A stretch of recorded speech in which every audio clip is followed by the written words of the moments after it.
शाम को 6 बजे तक 6 बजे से भाईजान बच्चों को लेके कैंप में जाए। ये आगे कैंप है।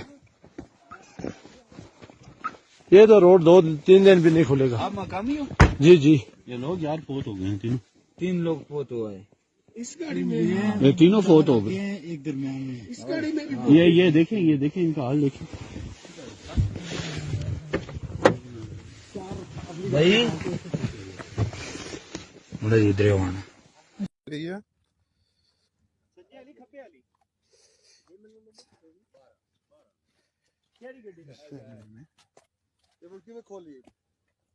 ले गए बाबे?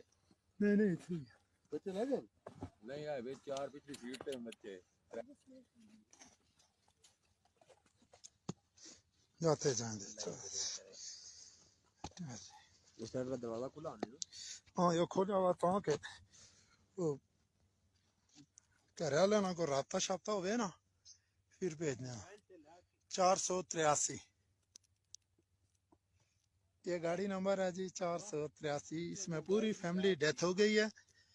देख सकते ये नहीं जी मकान बनाना यार। एक क्या हो गया? नहीं है ना बेहोश है उससे। क्या हो गया? क्या इधर मशीन आए कि नहीं? मशीन 4-5 आदमी बेहोश है। 4 एक गाड़ी में बेहोश है, 3 और एक किसी और गाड़ी में मशीन है कि नहीं? यार यहाँ ना मशीन क्या करे? अगर गाड़ियां लोगों ने ऐसे लगा दी है कि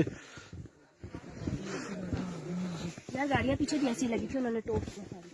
और टो किस तरह करेंगी? टो इतनी आसानी से नहीं हो सकती। मुसीबत डालते थे गाड़ी नहीं। भाईजान ये ऊपर कैंप है, बच्चों को कैंप में लेके जाए।